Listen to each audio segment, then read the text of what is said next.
In a recent interview, President Moon Jae-in hinted that another Kim-Trump meeting could be on the horizon. The South Korean leader also pointed out backdoor discussions have continued after Pyongyang and Washington summit breakdown in Hanoi. Park Hee-jun has our top story. President Moon Jae-in says North Korea and the U.S. are engaged in discussions over a possible third summit. In a written interview with 6 international news agencies, including Seoul-based Yonhap, President Moon said it's important to note that dialogue is still taking place behind the scenes between the two countries since the collapse of the Hanoi summit.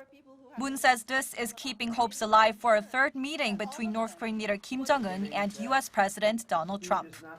The president also said the current situation with North Korea cannot be defined as a stalemate, as there have been notable developments in Washington-Pyongyang relations.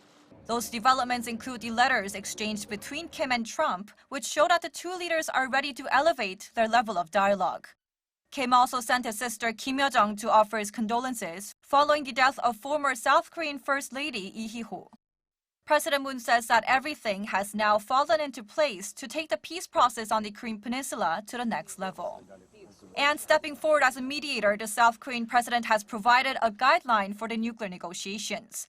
He suggested that North Korea should completely and verifiably dismantle its Yongbyon nuclear complex. He says that could qualify as the first step in the regime's irreversible stage of denuclearization. And in return, the North could see the lifting of some of the sanctions. It's the first time President Moon specified what irreversible denuclearization entails. Also touching upon South Korean-Japan ties, President Moon said that in order to advance bilateral relations, history should not be exploited for political gains. He said his government recently proposed a viable solution to the forced labor conflict, referring to voluntary donations from Korean and Japanese companies to compensate the victims.